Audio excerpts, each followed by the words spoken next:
Estamos na 4ª DT Week, então já há 4 anos essa iniciativa que temos aqui ligada à inovação, startups, né, novas tecnologias, ao que é o mundo digital, tem continuidade. Então, para vocês terem uma ideia, 4 anos atrás foram 14 atividades, hoje temos mais de 200.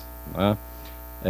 Então, durante toda a semana vocês vão ter oportunidade de conhecer vários profissionais com uma carreira aí brilhante nas suas áreas, poderem trocar ideias, né? Eu tenho certeza que após as palestras, etc., vocês vão poder encontrar eles por aqui, nos diversos locais onde isso vai estar ocorrendo. E agradeço muito, muito a presença de vocês. Então, desejo a todos um ótimo evento e considero aberta a 4ª DT Week e convido o professor, por favor, professor Marcelo, a iniciar, tá certo? Muito obrigado, gente. Muito obrigado. Vamos lá. Primeiro, bom dia. Adoro estar aqui em Uberlândia, porque normalmente eu saio um pouco mais gordo daqui, né? Então eu venho aqui, eu saio com um pezinho a mais, que sempre sou muito bem tratado aqui, principalmente a comida é muito boa. Eu tenho vários alunos no INSPER que são daqui, viu? E estão empreendendo grande, lá, montando startups, captando dinheiro. E a ideia aqui é falar de um tema que, a priori, parece meio pretensioso, né? Como é que você cria startups atrativas e rentáveis? Porque, na verdade, muitas vezes não existe a receita, né? Existem lógicas por trás disso, mas cada um vai desenvolver do seu jeito. Mas hoje, o que a gente tem hoje são algumas lógicas. Só para me apresentar, eu não vou ler meu currículo inteiro, eu basicamente tenho uma carreira executiva aí de uns 30 anos, passei por várias áreas, né? Eu fui de banco, de consultoria, eu fui da Naspers. A Naspers é um fundo sul-africano de venture capital. A gente investiu em várias coisas que deram muito errado, né? A gente investiu na Editora Abril, né? Perdemos horrores na Editora Abril, a gente investiu no Buscapé, quase R$1 bilhão jogado fora, né? Mas a gente investiu em outras empresas, como a Movile, que é dona do iFood, dona da Play Kids, né? Investiu numa empresa chinesa chamada Tencent, que hoje a Tencent vale aí por volta de 400, 500 bilhões de dólares. Né? Então a gente perdeu aí R$1 bilhão, mas hoje a Naspers ganhou aí por volta de quase 500, 600 bilhões de reais no mundo. No final do dia deu certo. Aí. Meu chefe ficava na China, conference call às 3 da manhã, né? Minha primeira filha nasceu, comecei a pensar na vida, né? Dinheiro não é tudo. Aí eu parei de trabalhar, entre aspas, hoje eu sou professor, né? Não dou aula, né? Não trabalho, só dou aula, eu dou aula em vários lugares, sempre nessa área de empreendedorismo e inovação. E é o que realmente eu gosto de fazer. Eu gosto de estar em sala de aula, eu gosto de aprender, né? De vez em quando eu trabalho com projetos de consultoria, não é o que eu faço o tempo todo, né? Eu cuido basicamente hoje de 2 grandes projetos, na verdade 3, né? Um é o Inovabra, do Bradesco, né? Que o Grupo Algar faz parte, lá, uma das principais empresas do ecossistema lá. Eu estou montando a mesma coisa na Cyrela. A Cyrela é uma construtora e aí estou muito preocupado com o futuro do negócio de construção civil, né? E a CCP é o braço de shopping centers e prédios escritórios, né? Então, e lá no Inovabra eu oriento mais ou menos umas 70 corporações nessa área de empreendedorismo e inovação, né? O meu papel muitas vezes é não dar risada da piada do chefe, né? Então, o desafio das empresas hoje, elas precisam ser questionadas. E muitas vezes o colaborador não tem coragem, né? Eu sempre falo que se pega lá o chefe conta uma piada na empresa, todo mundo dá risada, menos uma pessoa. Aí o chefe pergunta para essa pessoa, não entendeu a piada? Ele fala, não, é que eu não trabalho aqui. Né? Então, quando a gente fala de inovação, você tem que ter aquele cara que fica peitando, não no sentido de ser chato, né? O cara do contra, mas o cara que às vezes faz perguntas idiotas, né? Às vezes o cara que faz perguntas que são desconfortáveis, né? E inovação precisa muito dessa pessoa. Então, normalmente eu sou aquela pessoa que não dá risada da piada do chefe. Meu papel muitas vezes é cutucar. Escrevo no Estadão toda quinta-feira, escrevi a sexta, mas toda quinta-feira, e participo de algumas atividades como voluntários aqui em algumas ONGs que trabalham com empreendedorismo, inovação e investimento anjo, né? A ideia aqui é falar de 2 coisas. Como é que se cria startups atrativas e rentáveis? Então vamos para a primeira parte, que é atrativo. O que está acontecendo hoje? Está tendo uma explosão de um tipo de startup chamada startups unicórnios. Tá? Startups unicórnios são startups cujo valor da startup supera $1 bilhão. E o que a gente observa nos últimos anos é uma explosão do número de unicórnios, né? O Brasil nunca teve unicórnios, chegou 2018, a gente teve 8 unicórnios, de uma vez só, no ano passado, né? Esse ano, a gente está aqui, março, abril, tá, já tem 3 ou 4 unicórnios brasileiros, e tende a ter mais, né? Por quê? Né? Porque as pessoas aprenderam a criar startups de alto crescimento. Aprenderam. Tá? Tem lógica por trás disso. É claro que tem muito fracasso, tá? Mas hoje, boa parte dos empreendedores, eles são empreendedores profissionais.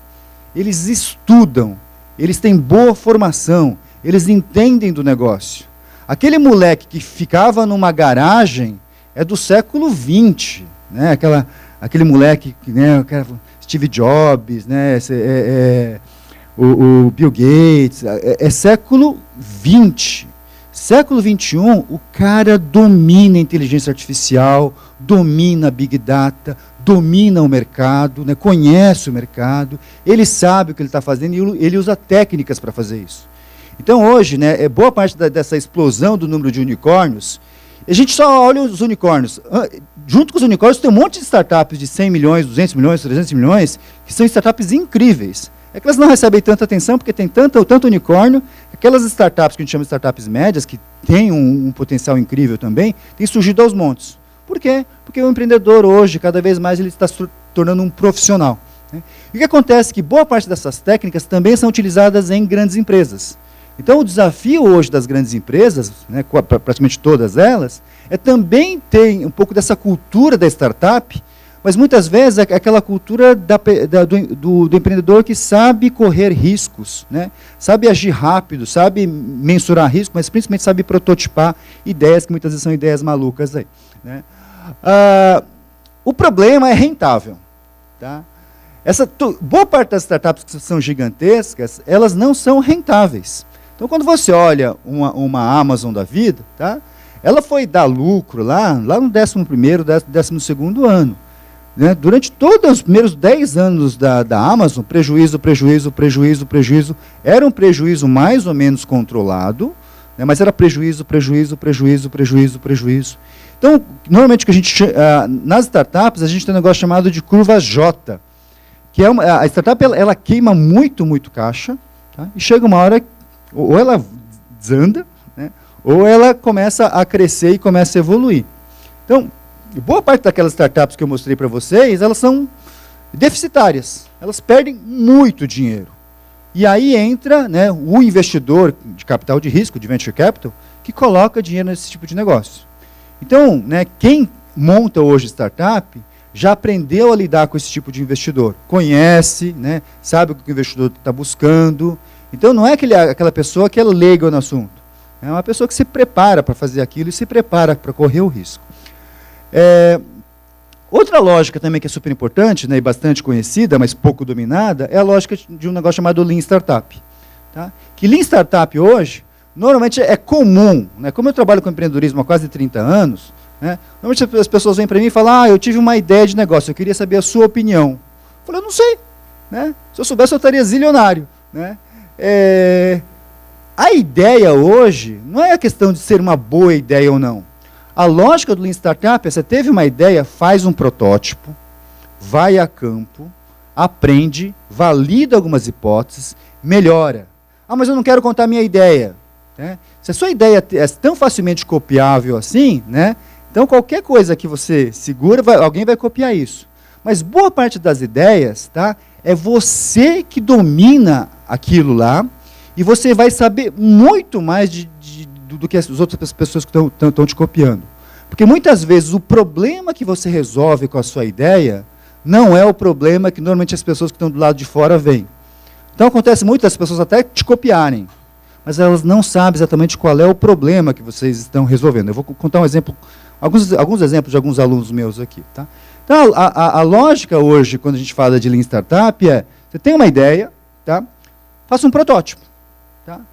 E esse fazer o protótipo, a gente não foi preparado, né, para fazer protótipo. A gente não foi preparado para fazer uma gambiarra. A gente faz o tempo todo, mas a gente não foi preparado.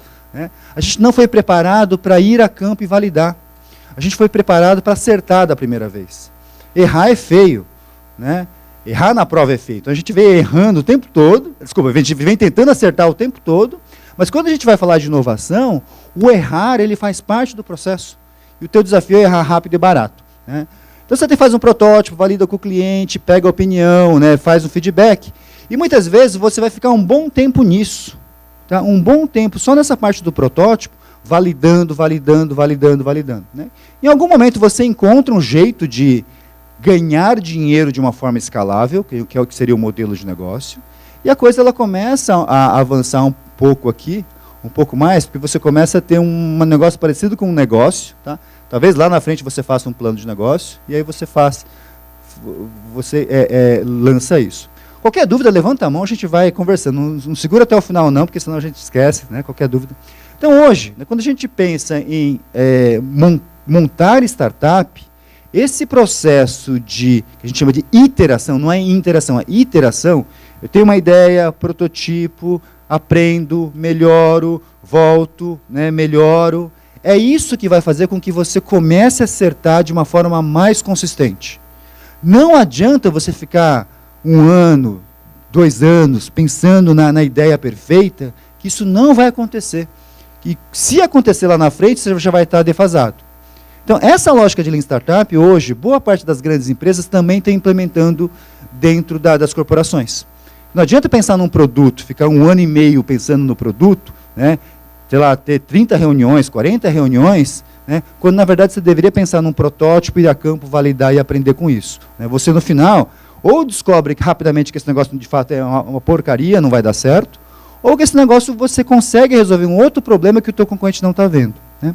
Então, nessa lógica aqui, uma abordagem que é coração do Lean Startup é um negócio chamado Customer Development, né.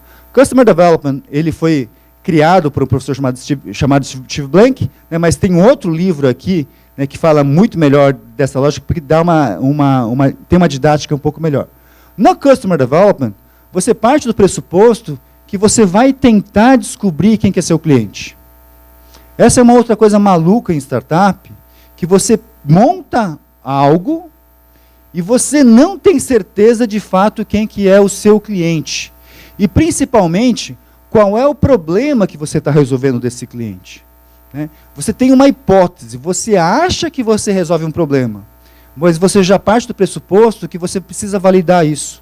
Às vezes a coisa ela é óbvia, tá? Você fala, não, o problema que eu resolvo é esse. E aí quando você vai a campo, você descobre que tem outros problemas que são muito mais relevantes do que aquele primeiro problema que você imaginou. Eu vou dar um exemplo, né, daqui a pouquinho sobre isso. Você tem um desafio aqui de, olha, eu preciso descobrir quem que é o cliente, e aí eu vou desenvolver o que a gente chama de MVP, que é um protótipo, né, e eu vou tentar descobrir das pessoas que eu poderia resolver o problema, quais são aquelas que de fato vão querer comprar o meu produto, ou têm a necessidade de comprar o meu produto. Tá? E aí eu vou para uma outra parte, que é a parte de validação, né? Eu vou pensar na solução, ela se torna um produto, e aí eu começo a imaginar até que ponto esse produto ele atinge um mercado, que é um mercado que vai te trazer alguma rentabilidade.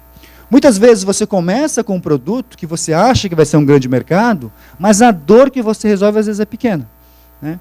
Então, e às vezes ao contrário, tem muitas vezes você pensa num problema pequeno, e quando você vai a campo, você descobre que tantas pessoas têm esse problema pequeno que ele acaba sendo um mercado gigantesco, né? E aí você, em algum momento aqui, opa, vou voltar aqui. Ups. Em algum momento, tá aqui, né? Você vai entender como é que você ganha dinheiro, né? Você pensa em montar um negócio e depois pensa em escalar um negócio, né? Um dos outros conceitos que todo empreendedor hoje, profissional, trabalha, é um negócio chamado blitzscaling, né? A partir do momento, né, deixa eu voltar aqui, a partir do momento que você descobre, tá aqui. A partir do momento que você monta a sua startup, tá, e a startup ela começa a ganhar escala, tá, você tem uma outra, em uma outra abordagem chamada blitzscaling. O fundador do LinkedIn e vários investidores eles seguem essa lógica, né? Você pensa quando você monta uma startup, Muitas vezes aquelas pessoas que aprenderam administração ou estudam administração, começam a aplicar lógicas de criação de empresa baseado em negócios já consolidados que a gente aprende administração. Eu sou professor de administração. Tá? Então você vai pensar lá em missão, visão, vai pensar em valores, vai pensar num plano de negócio. Tá? E a startup é uma coisa meio doida, uma coisa meio que ela está se formando ainda, ela não é uma empresa de verdade. Tá? É um experimento. Então, no Blitzscaling, o Reid Hoffman ele fala, olha, quando você tem lá 9, 10 colaboradores, né? Você atende alguns clientes só aqui, o teu faturamento é pequenininho ainda, né? Trata como uma família. Tá? Não precisa ter muita burocracia para gerenciar um negócio. A partir do momento que a empresa começa a crescer, começa a ter 20 funcionários, 30 funcionários, 40, 50 funcionários, né? Você deveria tratar a sua empresa como um tribo. O que é tribo? Você começa a criar rituais. O empreendedor ele passa a ser uma pessoa carismática, uma pessoa que vai liderar aquelas 30, 40 pessoas. Tá? Aqui em Uberlândia tem um rapaz que eu adoro, ele chama João Alckmin, não sei se o pessoal conhece o João Alckmin. Né? O João Alckmin, ele é um dos principais empreendedores do Brasil hoje, né? Made in Uberlândia, né? E a capacidade dele de liderar tribos, a capacidade dele de atrair pessoas, né? E ele é super jovem, deve ter 24, 25 anos aí, mas ele cria rituais dentro da empresa que assusta muitas grandes empresas. Né? Ele consegue atrair um time, consegue atrair os melhores alunos de muitas grandes faculdades, que muitas vezes não vão para uma grande empresa, mas vai trabalhar para ele, porque ele conseguiu desenvolver essa capacidade tribal. Tá? Aonde João Alckmin tem falhado? No momento que ele começou a crescer demais. Ele começou a ter 150 funcionários. Tá? Um escritório gigantesco. Tá? E aí, você deixa de ser uma tribo e passa a ser uma vila. E na vila você tem que ter algumas burocracias, você tem que ter alguns processos, né, para a empresa começar a escalar. Aqui, de fato, você começa a virar um administrador. Né? Depois a empresa começa a crescer, você trabalha como uma cidade e chega uma hora que ela vira uma nação. Né? Todos esses unicórnios, eles passaram por essas fases, né? E os empreendedores eles aprenderam a lidar com cada etapa do negócio. O negócio está pequenininho? Família. Eu não vou cobrar muito na burocracia, meio, né, um pouco mais de liberdade. A empresa começa a crescer, você tem que ter, de uma certa forma, um pouco mais de capacidade de gestão aqui, né, para liderar. Então, Blitzscaling é uma outra lógica para trabalhar essas startups que têm alto crescimento. E aí a gente entra nessa discussão aqui, né, como é que eu crio essas startups, né, mais atrativas e rentáveis aí, tá? A lógica sempre por trás disso são duas siglas, né, que qualquer empreendedor ele sabe calcular, que é um negócio chamado CAC e outro negócio chamado LTV. CAC é custo de aquisição do cliente, né? Aqui eu preciso o tempo todo saber quanto custa adquirir cada cliente, tá? Então, por mais que você não saiba fazer isso no início, você deveria aprender a calcular isso, porque é um padrão que o teu desafio é, eu vou montar um novo negócio, como é que eu tenho o mínimo CAC possível? Né? E como é que eu vou ter o maior, isso daqui é o valor do cliente ao longo do tempo. Isso aqui é uma sigla em inglês, que chama Lifetime Value. Né? Quanto que esse cliente vai me trazer ao longo do tempo? Quando você tem negócios que tem o CAC baixo e o LTV alto, normalmente você tem um negócio muito bom. Né? Lá no INSPER, né, a faculdade onde eu trabalho, é uma faculdade pequenininha, ela é muito, atua principalmente em São Paulo, né, ela não tem fora de São Paulo. E no INSPER a gente tem o CAC muito baixo. O custo de aquisição de aluno lá no INSPER é muito baixo. A faculdade ela não é exatamente barata, né, é uma faculdade que a mensalidade é razoavelmente alta, né, mas a qualidade também é bastante alta. O custo de aquisição lá é baixo. Né? A gente não precisa ficar fazendo anúncios, ponto de ônibus, aeroporto, não precisa fazer isso. Normalmente a gente consegue atrair alunos só pela qualidade dos nossos ex-alunos, principalmente. E pela qualidade, não minha, mas dos outros professores. Né? Isso atrai novos clientes, CAC baixo. Só que, como o aluno de graduação vai ficar 4 anos lá, né, MBA vai ficar 2, o lifetime é bastante alto, porque a desistência é muito baixa lá. Então, isso é um bom modelo de negócio. CAC baixo, né, lifetime value alto. Você tem outras faculdades que é o inverso.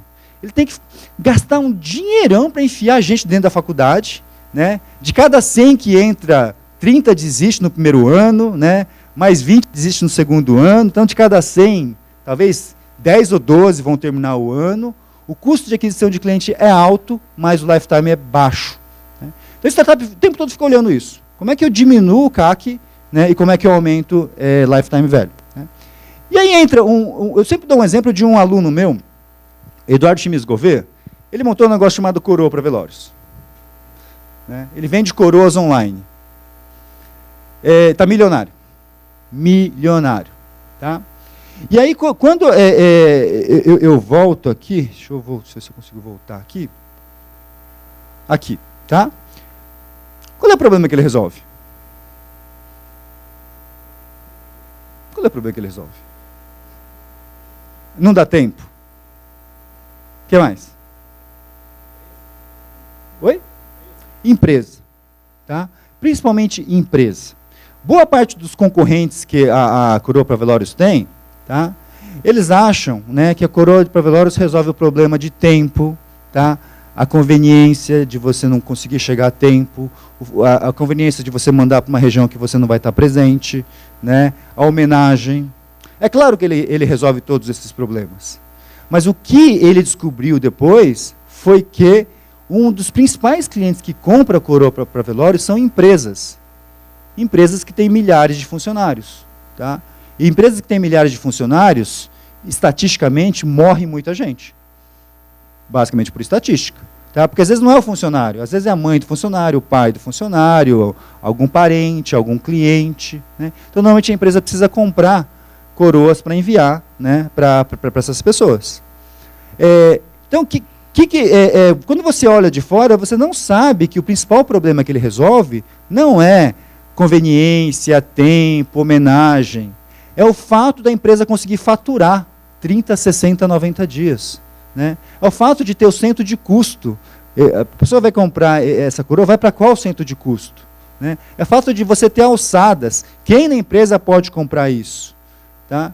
Então, o problema que ele vai resolver são outros.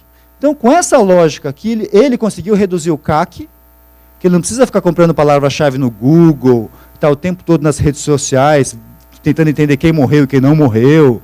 Tá? É muito caro esse tipo de CAC. Tá? Você identificar, né? Outro dia uma amiga minha faleceu, até eu descobrir que tinha sido ela, já foi no dia seguinte, não dava mais para ir, não sei o quê. Então, é muito caro fazer isso, quando a gente olha como B2C, né, diretamente com o mercado no pessoa física. Então, aqui é um exemplo de Customer Development, que ele foi a campo validar, e descobriu que o problema que ele resolvia não era o problema que todo mundo via. Né? Ele também resolve o problema que todo mundo vê. Mas tem algumas coisas que são escondidas lá, que só indo a campo que você consegue validar. E quem copia, e muita gente copiou Coroa para Velórios, não consegue entender essa lógica. Não consegue. Né? Então, hoje, né, quando a gente olha essas startups que atendem diretamente o mercado consumidor final, que a gente chama de consumer startups, né, você tem vários negócios hoje que seguem um padrão da Apple. Isso aqui foi um artigo que eu escrevi no Estadão, né? Por que a empresa mais inovadora do mundo contraria as principais práticas de inovação? Né? Quem que é uma das empresas mais inovadoras do mundo? A Apple. Né? A Apple não utiliza boa parte das práticas de inovação, né, que a gente utiliza normalmente. O que a Apple faz?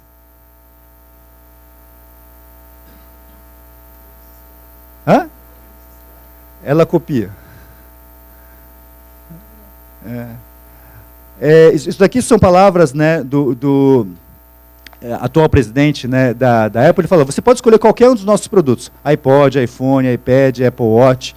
Eles não foram os primeiros, mas foram os primeiros modernos. Quem viu o último lançamento agora, o último encontro da Apple, né, que eles lançaram um cartão de crédito, e lançaram um serviço de notícias de jornal. Né? Você fala, pô, a Apple lançou um cartão de crédito, né, digital. Mas tem uma empresa aqui no Brasil chamada Nubank. Né? Então, ficou aquele negócio assim. Né? Então, o que o Tim Cook fala? Olha, para mim, né, isso diz respeito a produtos e pessoas. Nós fizemos o melhor produto e tornamos a vida das pessoas melhor. Né? Se nós estivermos fazendo essas duas coisas, e obviamente se elas estiverem incrivelmente conectadas, porque uma leva a outra, então teremos um bom ano. Uma das lógicas da Apple é eu não vou ficar sendo o tempo todo o pioneiro, né? Aquele inovador que vai criar um mercado totalmente novo. Eu vou olhar o tempo todo o que funciona e o que não funciona, mas quando eu vou lançar algo tão bacana, tão incrível, né, que tudo que foi lançado antes vai virar passado. E é isso que normalmente acontece. Tá? Então, quando a Apple lança um cartão de crédito, né, o cartão de crédito deles tende a criar uma experiência muito mais incrível do que qualquer todos os outros. E é isso que várias startups que estão crescendo muito fazem. Elas não reinventam, elas só criam uma melhor experiência. Tá? Em São Paulo tem uma startup que já virou unicórnio esse ano em real, não virou em dólar ainda, né? Chamado Quinto Andar. Não sei se alguém conhece Quinto Andar. Tá? Quinto Andar é um lugar, né, para quem tem apartamentos, imóveis, para você alugar. E quem está buscando um imóvel para alugar, você encontra no Quinto Andar. Até aí já tinha um monte de outras soluções para você comprar, na verdade, alugar apartamentos, né, e casas. Só que, quando você olha o Quinto Andar, né, tem aqui 9 mil avaliações, a média é 4,8 de 5. Tá? A experiência do Quinto Andar é incrível para quem vai alugar o seu imóvel ou quem precisa alugar o imóvel. Porque você consegue fazer tudo pelo aplicativo. Tá? Todos os perrengues de você alugar um imóvel, você consegue minimizar ou praticamente, né, eliminar pelo Quinto Andar.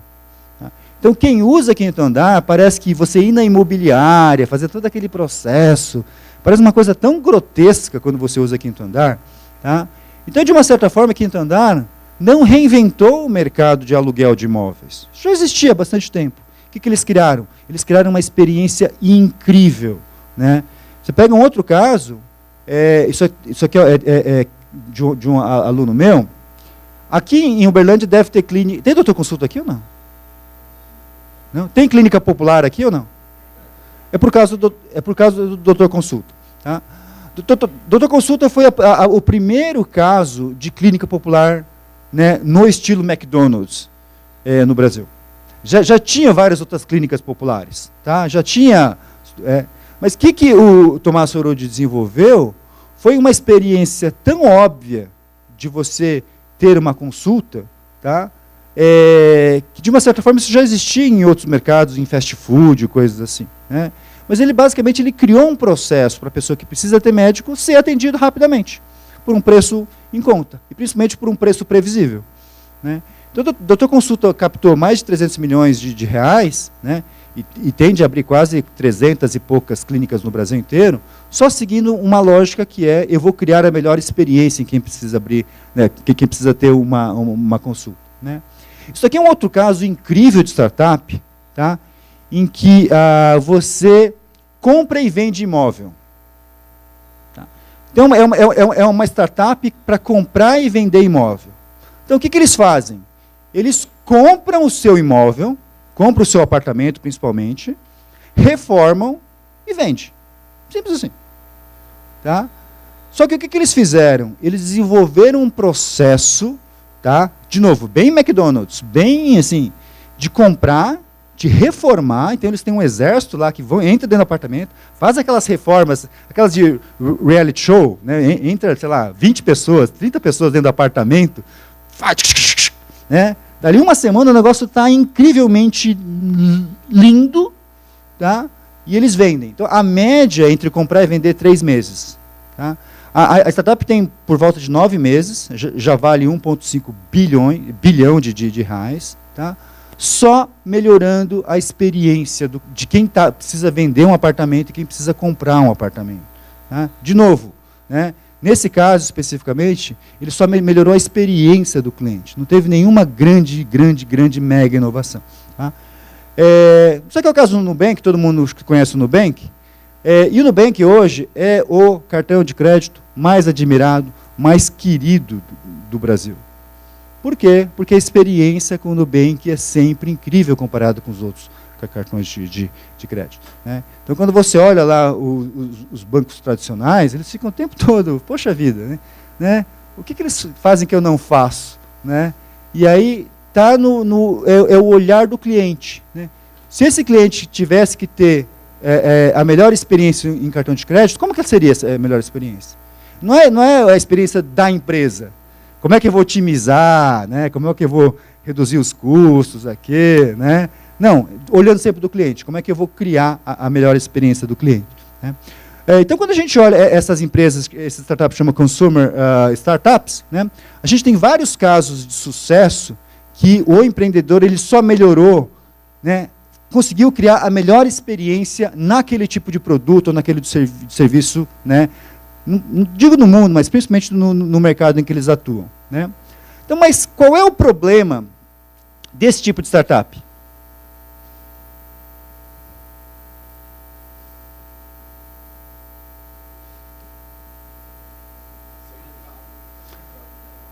O custo de aquisição de cliente é caro.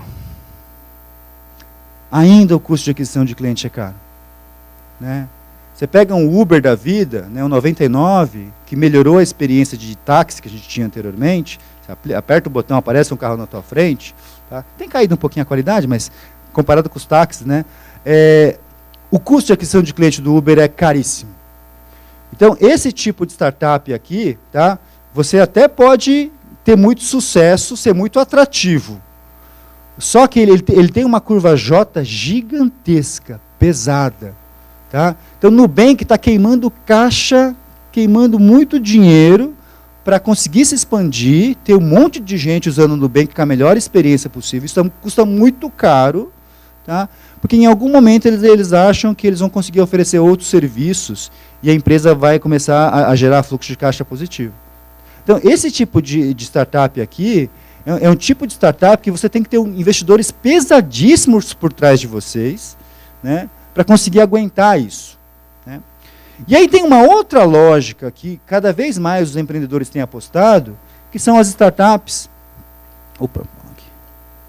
B2B, as startups que vendem para a empresa.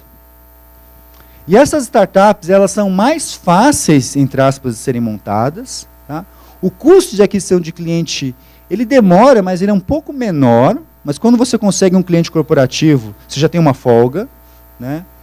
Então, boa parte da nova geração dos empreendedores, eles estão deixando esse negócio de B2C, aquelas startups no mercado consumidor final, que são caras, tem muito mercado, mas são caras, para pensar em negócios B2B. E negócio B2B tem muita, mas muita oportunidade. Porque o que as empresas mais têm são problemas e desafios. Tá? Empresa que não tem problema e desafio, ela está quebrada, ela não existe mais. Tá? Aí deixou de ter problema. Tá? Toda empresa tem um monte de problema, um monte de desafios e um monte de desejos. E aqui tem algumas lógicas, tá? Que boa parte dessas startups B2B, elas são startups desenvolvidas por profissionais que trabalham no mercado. São profissionais que conhecem exatamente aquilo que ele vai resolver. E ele consegue resolver aquilo que ele já faz normalmente no trabalho dele de um jeito muito melhor. Ou com uma tecnologia diferente. Tá? Eu gosto muito da história desses dois aqui, o do Todd e do Frederick. Eles eram da área comercial, né, de uma empresa chamada Salesforce. Então ele ficava o tempo todo vendendo Salesforce para as empresas. Né? E em tudo quanto é empresa, quer comprar Salesforce, quer comprar Salesforce, quer comprar Salesforce, quer comprar Salesforce. Tá? E quando você interage com o cliente, tá, a pessoa que é boa vendedora, ela não quer vender, ela quer ser comprada. O bom vendedor não vende, né? O bom vendedor ele é comprado. Você fica empurrando, empurrando, empurrando. Você vai lá, a pessoa fala, não, gostei, né? Você pode me ajudar nisso? Tá? E esses caras aqui, eles falavam com muitos CIOs, CTOs de empresas. Tá? E uma das principais reclamações que o CIO, o CTO tinha, era gerenciar um monte de serviços cloud. É muita coisa cloud ao mesmo tempo. Tá? Como é que eu vou gerenciar um monte de serviços ao mesmo tempo? Como é que eu vou gerenciar quem está entrando, quem não está entrando? Quais são as senhas? Como é que eu vou integrar tudo isso? Né? E eles desenvolveram uma empresa chamada Okta, que gerencia o perfil, né, o cadastro, né, da pessoa, e a partir do momento desse cadastro único, você consegue entrar em vários serviços, você consegue puxar tudo para um lugar só, e você consegue gerenciar vários serviços cloud. Né? A Okta, hoje, ela vale por volta de 10 bilhões de dólares, né, fazendo isso tanto para a empresa como para o cliente. Né? Então, você dá uma identidade única para o cliente, ele começa a usar em vários outros lugares. Isso. Né? Então, é uma coisa simples do ponto de vista do dia a dia da pessoa. Claro que tem muita tecnologia por trás, né, mas ele pegou um problema simples que um monte de empresa tinha, conseguia criar uma solução e conseguiu aproveitar a rede de relacionamento aí. Né? Só tenho 10 minutos, deixa eu avançar rápido aqui. Tá? Então, o que acontece muitas vezes aqui? As grandes empresas, elas estão buscando hoje startups que resolvam um problema dela. Tá? Quinto andar, lá na Cyrela, teve a crise agora da... Qual crise? Né? A gente está em crise aqui há bastante tempo, né? E o mercado imobiliário desabou. Tá? Construtoras que tinham um monte de apartamentos começaram a ter distratos. O cara não conseguia pagar, começava a devolver o apartamento para a construtora. Tá? O que aconteceu? A Cyrela fez uma parceria com o Quinto Andar e colocou um monte de apartamentos da Cyrela dentro do Quinto Andar. Hoje, mais de 20% dos apartamentos que tem do Quinto Andar são da Cyrela. Então, o que a Cyrela conseguiu fazer? Aquele cara que tinha comprado apartamento, que ia devolver, né, ele colocava muitas vezes no Quinto Andar para alugar, alugava rápido, então ele não fazia o distrato. Então, ele conseguiu reduzir a despesa que eles estavam tendo. Né. Só que é uma outra startup que está sendo utilizada pelo Bradesco, chamada Field Control. O que faz a Field Control? Né? Ar-condicionado da agência Uberlândia, lá do centro do Bradesco, lá quebrou. Tá? Aí o cara, o gerente da agência Bradesco, aqui de Uberlândia, bairro tal, tem que ligar lá em São Paulo, para um negócio chamado patrimônio. Aí o patrimônio tem que ver quem é o fornecedor de manutenção do ar-condicionado lá. Aí tem que ligar para o cara da empresa do ar-condicionado. A empresa do ar-condicionado tem que localizar quem é o técnico que vai lá. Né? Depois de 2 dias, o ar-condicionado vai estar quebrado. Né? E aí, se, por exemplo, Rio de Janeiro, né, o cara morre na agência, né, cozido dentro da agência. Field Control, o Bradesco obriga o fornecedor, todos os fornecedores dele, a colocar a força de campo deles nesse aplicativo. O ar-condicionado quebrou, o gerente chega no ar-condicionado, bate o QR Code, fala o que explicou, dá o enviar, vai diretamente para o técnico, aí do técnico, se ele não der ok, que ele recebeu, aí do técnico, se ele não começar a se movimentar pelo mapinha e tiver indo... né? Então, você tem um mapa de SLA muito fácil. Né? Então, de uma certa forma, você conseguiu resolver um problema das empresas. Né? O que acontece muitas vezes aqui? Tá? Boa parte das empresas elas estão sendo disruptadas. E a pergunta agora não é mais se você vai ser disruptado ou não. É quando que isso vai acontecer. Todas as empresas estão fazendo isso. Né? Quando, na verdade, né, se não tem ninguém, não tiver nenhuma startup querendo destruir o seu negócio, o teu negócio é uma porcaria. Tá? Então, normalmente, se você trabalha numa empresa boa, tem startup querendo te ferrar. Ponto. Né? Então, deixa eu pegar um caso aqui.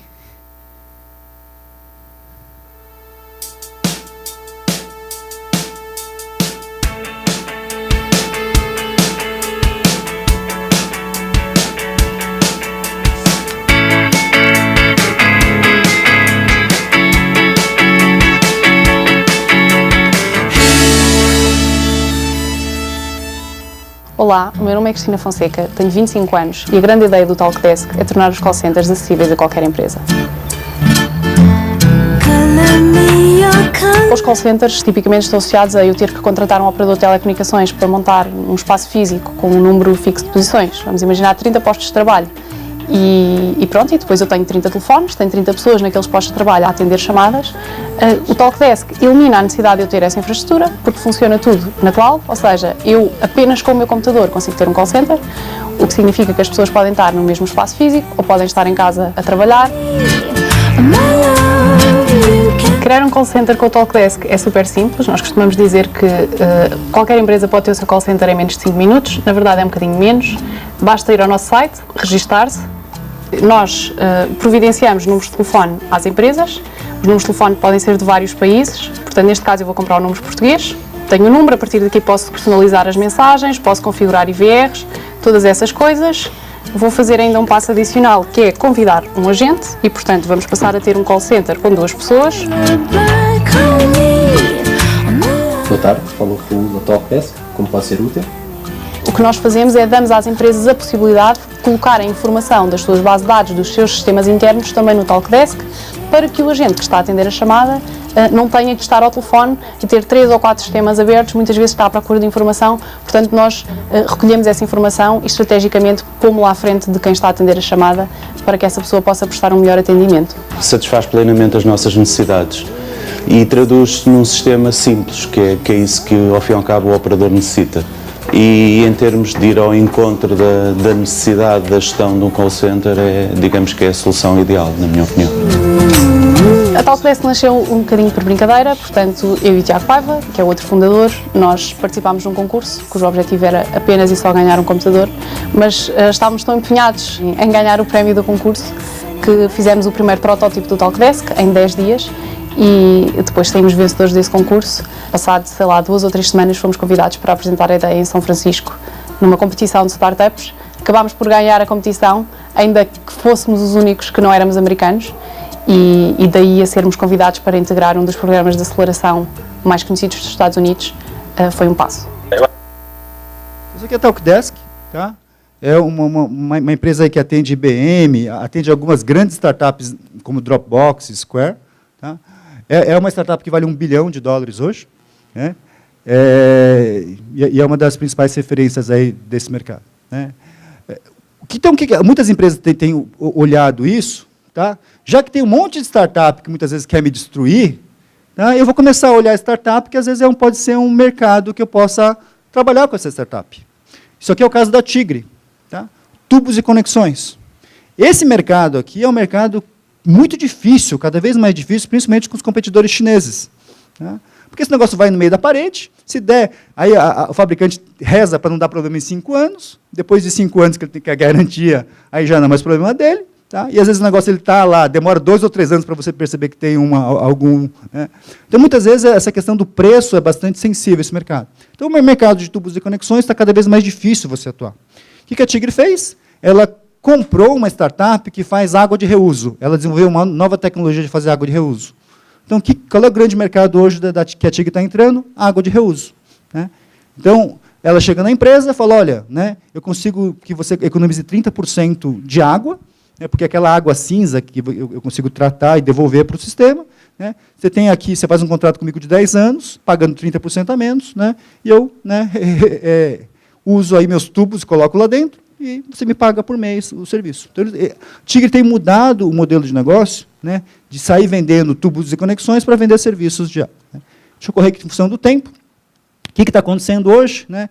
Toda essa discussão de quarta revolução industrial, né, que todo mundo está o tempo todo aí bastante atento, ou pelo menos está estudando, ou já ouviu falar, né? Quarta revolução industrial é um monte de novas tecnologias, né, que sozinhas elas já causariam impacto profundo. Na quarta revolução industrial elas aparecem integradas, tá? Mas a parte mais importante da quarta revolução industrial não são as tecnologias, são os novos modelos de negócio que isso permite. Tá? Então, hoje, você não precisa mais, né, quando você olha lá do ativo, para montar um negócio. E vocês conhecem um monte de empresas ou startups que têm isso. Né? Quantos carros tem o Uber?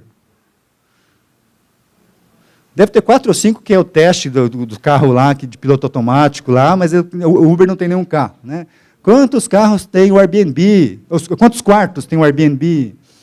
Nenhum. Né? Então, você tem várias empresas que tinha vantagem competitiva por ter máquinas e equipamentos, né? Hoje você não precisa. Você consegue utilizar a capacidade que existe. Né? Então, você tem várias novas modalidades de negócio aqui que choca com o modelo antigo, o modelo que a gente viu crescendo no século XX. Só que a briga é cada vez mais, né? Não só esse tipo aqui de negócio, mas eu preciso ser plataforma desses novos negócios. E mais do que plataforma, eu preciso liderar ecossistemas. Só contando um caso rápido aqui dessa lógica, depois eu deixo o material para vocês. Lá, a empresa que a gente investiu na China, era a ideia de um chinês que era ganhar 10 centavos de cada chinês. A empresa chama Tencent, porque o objetivo era ganhar 10 centavos de cada chinês. Tá? Então, na época, tá, eles copiaram. Né? O que eles copiaram? Eles copiaram um negócio chamado, na época, MSN. Então, era um comunicador. Tá? Então, a Tencent nasceu dessa forma. O que eles viraram depois? Isso aqui. Oh, cadê o som? Provides hundreds of millions of people with the easiest way to communicate. Businesses can now use WeChat's 4 platforms and connect to WeChat users. The official accounts platform, the open platform, the hardware platform, and the smart platform. First, let's talk about the official accounts platform. Use the official accounts platform to connect with users from within WeChat to deliver content and services. Subscription accounts can broadcast messages and articles to readers. Service accounts help users access your organization's online services. Over 10 million customers have used China Merchants Bank's service account to access banking services within WeChat. 1 year after launching their WeChat service account, customers' usage has surpassed telephone banking, saving them time and money. There are already over 8 million WeChat official accounts, making it convenient for businesses to connect with their customers.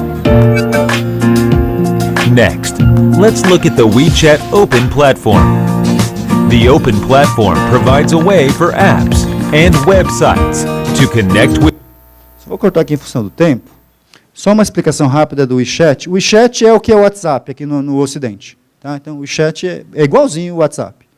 Só que o WhatsApp chinês, você faz várias transações, ou fazia várias transações. O WeChat deles, né, o WhatsApp deles estava conectado, tá, há 2 anos atrás, com 900 outros aplicativos. Tá? Então, você não precisava baixar... pelo WeChat, você pedia comida. Pelo WeChat, você pedia um táxi. Pelo WeChat, você pagava uma conta. Você não precisava entrar no aplicativo do banco. Você fazia via esse WeChat. Há 2 anos atrás. Então, há 2 anos atrás, o WeChat era uma plataforma para outros negócios. Tá? Para outra... O que eles fizeram há 2 anos atrás? Eles jogaram isso fora. Né? Jogaram isso fora. E hoje, o WeChat, eles desenvolveram um negócio chamado mini programs, que qualquer um de nós aqui, a gente pode criar a nossa própria jornada diária. Então, eu, Marcelo Nakagawa, eu sou pai de 2 meninas, tenho que ir lá levar, buscar, eu também sou professor, eu também sou consultor, eu vou criar tudo o que eu preciso no meu dia a dia. Eu crio isso, um negócio que ele chama de mini programs. Tá? E hoje, né, são mais de 600 mil, isso em 2017 para 2018, né, hoje tem mais de 1 milhão de aplicativos pessoais. O conceito não é aplicativo, o conceito é chamado Web App, né, mas ele deixou de ser uma plataforma para ser um ecossistema. Tá? Então, você cria a sua vida digital do seu jeito, você não precisa depender, né, eu uso mais 99 do que Uber, né, eu tenho que ter os 2. Não, eu preciso de carro. Transporte. Então, eu crio lá independentemente. Se vai ser 99, ele faz depois o cálculo. Né? Então, é isso. Né? Então, o que está acontecendo com as empresas hoje? Elas estão virando plataforma ou ecossistemas. E aí entra uma grande oportunidade para montar startup, que é olhar a jornada do cliente de outras empresas, que é o que aconteceu aqui com a cuponeria. Tá? O Bradesco investiu na cuponeria porque é uma forma de você estar em contato com o teu cliente o tempo todo. Eu não vou esperar o cliente entrar no banco para fazer uma transação. Eu preciso estar presente no dia a dia dele. Né? Então, o que o Bradesco tem olhado? Vários negócios que podem ser úteis para os clientes dele. E aí você consegue crescer por meio, não só do Bradesco, mas de outras empresas. Né? Então, eles estão virando um conceito de plataforma. Né? E aí, quando você olha a oportunidade para você empreender com empresas, né, primeira coisa, você consegue ajudar as empresas a serem melhores naquilo que elas já são. Isso aumenta custo, reduz, né, aumenta a receita, reduz custo. Então, tem várias startups que você entra dentro da empresa e ajuda a reduzir um determinado tipo de custo, ou ajuda a aumentar uma receita, né? Eu trabalho com shopping center, e o shopping center a gente fez uma parceria com uma startup chamada Squid. A Squid trabalha com micro-influenciador digital. Então, o que a gente faz no shopping? Tá? Você tem uma determinada loja lá, que, sei lá, tem vestido para casamento. A gente usa micro-influenciadores digitais de casamento para atrair, né, gente para aquela loja específica do shopping que vende roupa para casamento. Então, é uma forma de você melhorar o que a empresa já faz. Tem muita oportunidade para empreender nisso, né? Porque o que as mais empresas têm são oportunidades e desafios internamente. Você pode pensar também em você expandir o core business da empresa. O que é isso? Tá? As empresas hoje, como elas precisam virar plataforma ou ecossistemas, elas estão olhando coisas além do negócio principal. Então, lá na Cyrela, tá? A Cyrela vende um apartamento, mas quando você compra o apartamento está no piso, está no cimento. Talvez só a cozinha tenha lá uns azulejos. Mas o resto do apartamento está pelado. Tá? A pessoa vai entrar no apartamento, vai receber a chave. Receber a chave não é um momento prazeroso. Você recebe a chave, você entra no apartamento, dá uma depressão, que você fala, cara, agora eu vou ter que ter lá um marceneiro, não sei o quê, rarará. Então, a Cyrela está começando a entrar nesse mercado, que não é um mercado de construção, mas é um mercado que ela pode estar, porque está dentro da jornada do cliente, né? Então, muitas vezes, você pode pensar em novas soluções, né? E aí você tem coisas que, muitas vezes, vão ser totalmente novas para o mercado, para a empresa. Tá? É um negócio que, muitas vezes, vai matar a própria empresa. Então, você pode olhar oportunidades também nisso. Lá no Bradesco, o Bradesco fala que ele tem um tipo de startup que ela busca, que é Run the Bank. Fala, startups que ajudam o banco a ser um banco melhor, né? Você tem startups que ele chama de Change the Bank, que são startups normalmente do mercado financeiro, que a gente chama de fintechs. Tá? E aí, eu falo que tem uma outra startup lá do Bradesco, que é chamada Fuck the Bank. Que é aquela startup que vai ferrar com o negócio principal da empresa. E a empresa tem que estar olhando isso, muitas vezes tem que estar investindo nesse tipo de negócio, né? Porque senão vem alguém lá e torna uma coisa totalmente obsoleta. Então, só para finalizar aqui, em função do tempo, a gente vai abrir para perguntas agora, como é que eu crio startups aí que, de uma certa forma, sejam atrativas e rentáveis? Primeiro é time, né? Time de empreendedores profissionais. Empreendedores que se preparam para ser empreendedores. Não é aquele cara que perdeu emprego, está desesperado, né? Em vez de montar um boteco lá, um bar, ele monta um aplicativo. Não é isso mais, né? É o cara que se prepara para fazer aquilo. Ele sabe resolver um problema. Ele não fica pensando um problema muito longe da realidade dele. Ele pega aquilo que ele faz, já hoje, no dia a dia dele, e tenta fazer um jeito melhor, que ele pode vender para a empresa que ele trabalha ou para várias outras empresas, né? E com alta capacidade de execução. Aquele cara que ele vai varar a noite, né? Ele vai varar a noite fazendo o protótipo, melhorando o protótipo. Problema real, problema gigante, problema urgente, problema bem definido e com orçamento. Não vai querer vender algo para as empresas e para as pessoas que elas precisam entender direito o que ela... Né? Principalmente para a empresa que vai ter que colocar no orçamento do outro ano. Você tem que vender coisas que ela tem um orçamento para esse ano ainda. Tá? Se ela tem um orçamento para esse ano, ela vai te pagar esse ano ainda, né? E se for urgente, ela vai querer gastar com prazer, porque você vai estar resolvendo o problema de um jeito melhor, né? Essa relação custo de aquisição de cliente e lifetime value. Qual é a sacada que eu vou ter para diminuir o meu CAC, né, e aumentar o meu lifetime value? Tá? Então, tem várias formas de você diminuir CAC. Né, existe criatividade. Depois, investidores no Brasil e no mundo investem cada vez mais em startups B2B, né, startups que vendem para as empresas. É um mercado que você consegue crescer, talvez não exponencialmente como o Uber, mas você consegue crescer de uma forma mais saudável, né? Em boa parte dos casos, né, não precisa ser disruptivo, apenas ser o que a gente chama de frictionless, no sentido de você oferecer uma melhor experiência naquilo. Então, quando você entra no quinto andar, quando você entra no loft, quando você usa o Nubank, são soluções que a gente chama de sem fricção. Não tem tantos perrengues para para usar um cartão, pagar uma... Né? Então, quando você pensa num problema e só você melhora a solução, tirando todos os perrengues que tem, né, você já consegue criar um bom negócio. Né? E conectados na fronteira desse mercado. Uma das coisas, uma das maiores críticas que eu tenho dos empreendedores brasileiros, mas de outros lugares também, é que muitas vezes o empreendedor ele não está conectado com o que está acontecendo de mais avançado no mundo, no setor dele. Né? Eu posso estar fazendo um sistema lá de gestão de pessoas. Cara, mas olha quais são as startups mais incríveis de gestão de pessoas do mundo.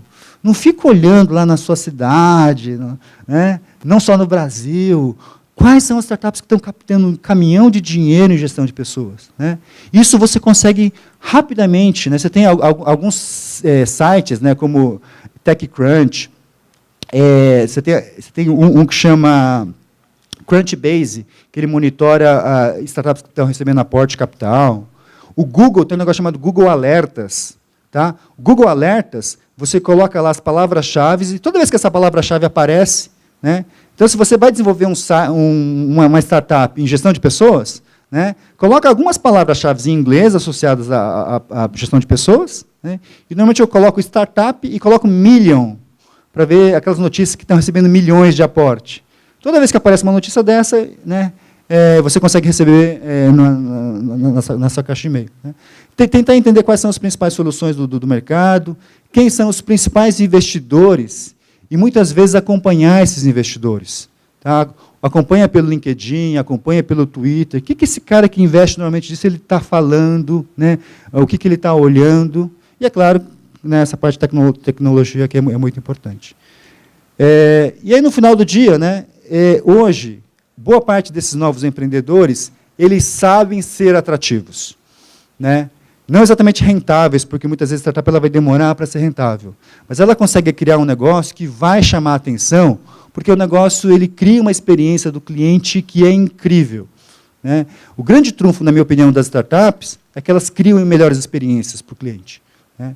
O cliente ele olha aquilo. Né? Uma coisa é você assinar, muitas vezes, um serviço de um banco que vai ter que ter lá, tem que ir no cartório, não sei o quê, firma reconhecida. Né?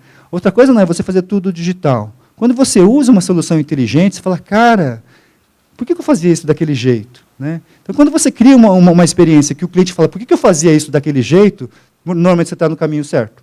Né? É uma questão de tempo para as pessoas falarem para as outras pessoas e vocês crescerem mais rapidamente. É isso, deixa eu colocar lá aqui, esse aqui é meu contato. Obrigado, gente.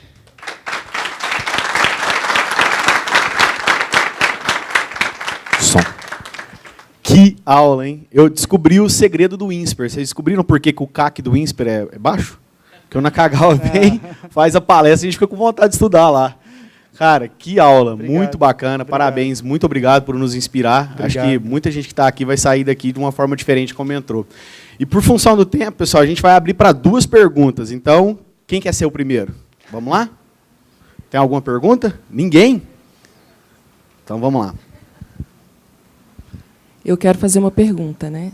Você que é professor nisso, eu quero saber se você investiu em alguma startup ou faz parte de alguma. Eu já investi no passado, eu me arrependi. Não porque eu perdi dinheiro, né? Mas porque eu tive outros alunos que montaram negócios semelhantes. Eu tenho esse desafio que eu encontro com um monte de boas oportunidades para fazer investimento, um monte.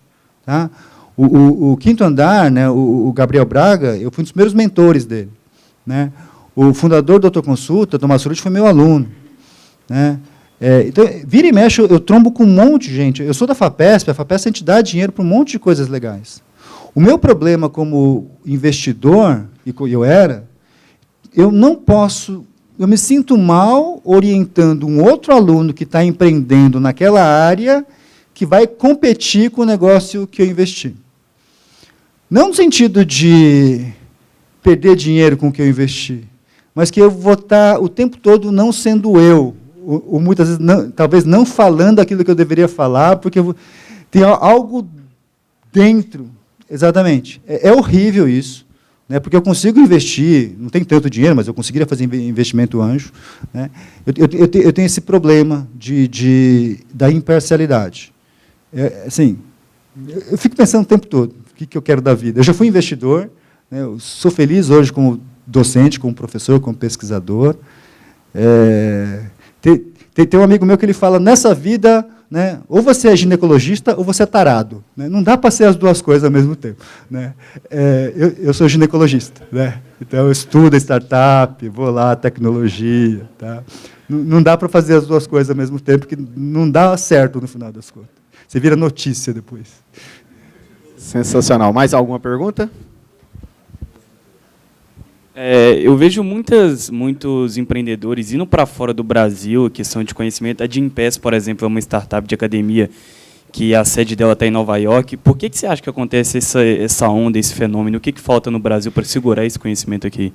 Você tem algumas startups que elas precisam estar no Brasil, porque o mercado está aqui. Então, Quinto Andar e Loft, como eles investem em imóveis, não dá para ir para fora. Então, tem que estar aqui. Né?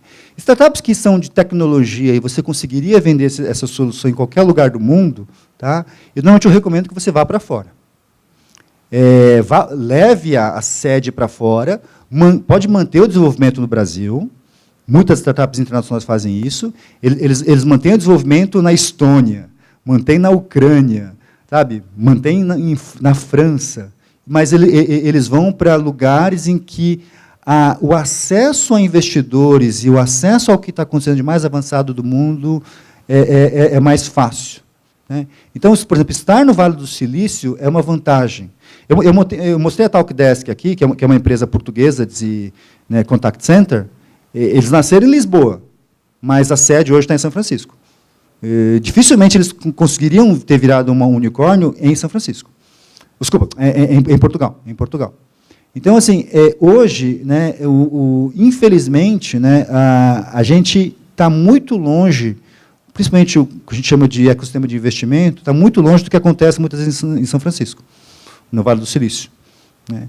Então, é importante ter esse desapego que você não é uma startup brasileira, você é uma startup internacional. E aí você tem que estar num momento onde que os negócios estão acontecendo, principalmente os investimentos, que você precisa de muito dinheiro. Mas nada te impede que você mantenha, eu defendo muito isso. Né? Mesmo essa relação, muitas vezes, uma cidade de menor porte comparada a São Paulo, eu defendo fortemente que muitas vezes você mantenha a sua startup, sei lá, em Porto Velho, em regiões mais distantes, mas tenha o escritório de negócio em São Paulo. Porque é muito mais fácil, olho no olho, né? Estar presente lá. Então, tem que olhar, tem que ter um pouco desse desapego. Então, isso acontece o tempo todo, tá? Não só com startups brasileiras, mas startups chilenas. É importante ter esse olhar global. Né? Em algum caso específico, funciona só para o Brasil, mas tem que ter olhar global.